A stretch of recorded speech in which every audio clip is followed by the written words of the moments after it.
Hi, I'm Paulette Rainie, and Lee and I are so happy to share with you reasons why we give joyfully to Immanuel. And it's been fun to hear these stories from the pulpit these last few weeks, and maybe you watched them online also on your e-presence.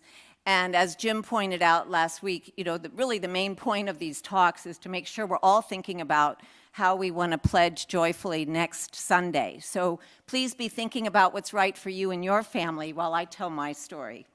And that is that I think many of you remember Sally's and my parents, Helen and Bob Preston, longtime members. And I remember several conversations with my mom late into her life where she was so proud of the fact that her very first check every month came to Immanuel. Oh, it makes me choke up thinking about her talking, how much this place meant to her.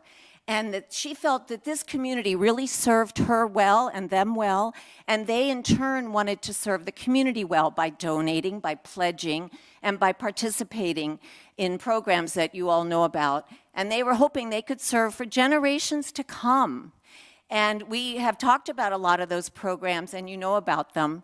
And I don't know about you, but during COVID, and really every day since, I have been distraught at times thinking, how can I possibly make any difference to make this world a better place?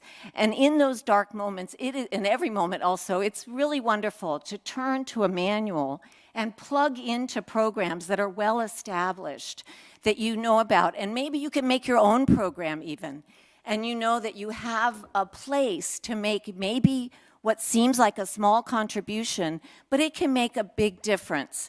And a very small example of that is during 2020, our daughter and her family moved in with us, and they had been involved with a food pantry with their church in New York City.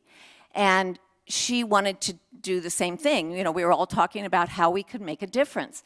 And because she grew up in Immanuel, she knew the programs we had, and she still reads her e-presence. And she said, could we revise the bologna bunch in a way that we would ask members to make sandwiches at home, and then we could still drive them down to the soup kitchens. And that's exactly what we did. And guess what? That program is still going on. And this wasn't time, but hey, operators are standing by. Tomorrow, Monday, I will be driving down to Martha's Table, as I have done every month since the summer of 2020. And if you would like, go home, look at your e-presence, sign up to make 10 sandwiches, and bring it to me tomorrow.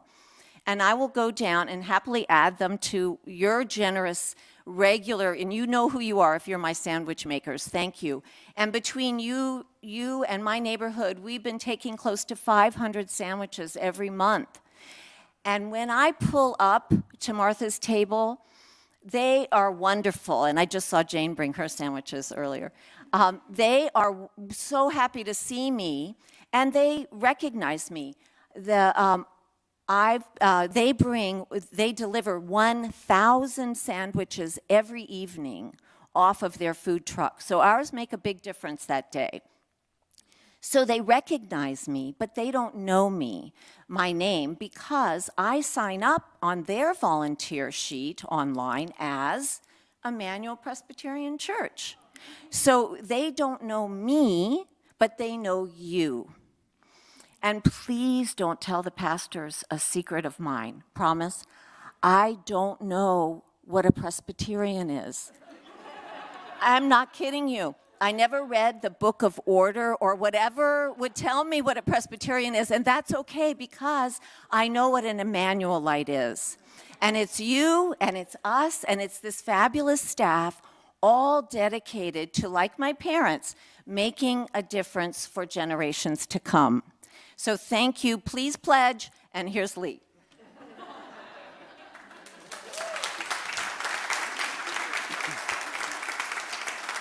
Hard to top.